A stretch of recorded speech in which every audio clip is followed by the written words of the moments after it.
ನಾನು ಹೃದಯಪೂರ್ವಕ ಅಭಿನಂದನೆಗಳನ್ನು ಕೃತಜ್ಞತೆಗಳನ್ನು ಅರ್ಪಿಸ್ತಾ ಇದ್ದೇನೆ. ಹಾಗೆಯೇ ಈ ಕಾರ್ಯದಲ್ಲಿ ಅವರಿಗೆ ಕೈ ಜೋಡಿಸಿದಂತಹ ಎಲ್ಲ ಹಿರಿಯ ಅಧಿಕಾರಿಗಳಿಗೆ ಮತ್ತೆ ಸಹೋದ್ಯೋಗಿಗಳಿಗೆ,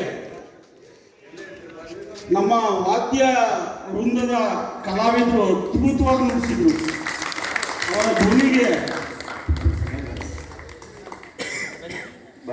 ಕೃತಜ್ಞತೆಗಳು, ಧನ್ಯವಾದಗಳು. ಮತ್ತೆ ಈ ತಂಡದ ರಚನೆಗೆ ಅನುಮತಿ ನೀಡಿದಂತಹ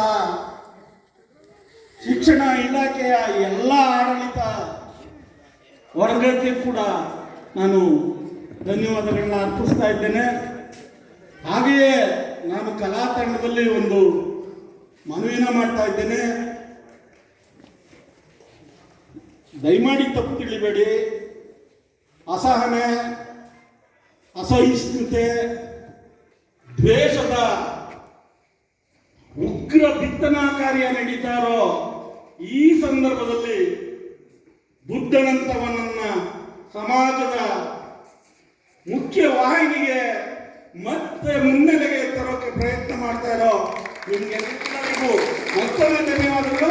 ಈಗ ನನ್ನ ಮನವಿ ಏನಪ್ಪ ಅಂದ್ರೆ, ಯಾವುದಾದ್ರೂ ತಾಲೂಕು ಕೇಂದ್ರದವರು, ಗ್ರಾಮೀಣ ಪ್ರದೇಶದವರು ಪ್ರದರ್ಶನಕ್ಕೆ ಹೋದರೆ ದಯಮಾಡಿ ಪ್ರಯಾಣ ವೆಚ್ಚ, ತಮ್ಮ ಖರ್ಚು ವೆಚ್ಚಗಳ ಸರಿದೂಗಿಸುವಂಥ ಸರಳ ಮೊತ್ತದಲ್ಲಿ ತಾವು ಪ್ರದರ್ಶನ ನೀಡಬೇಕು ಅಂತ ಹೇಳಿ ವಿನಂತಿಸ್ತಾ ಇದ್ದೇನೆ.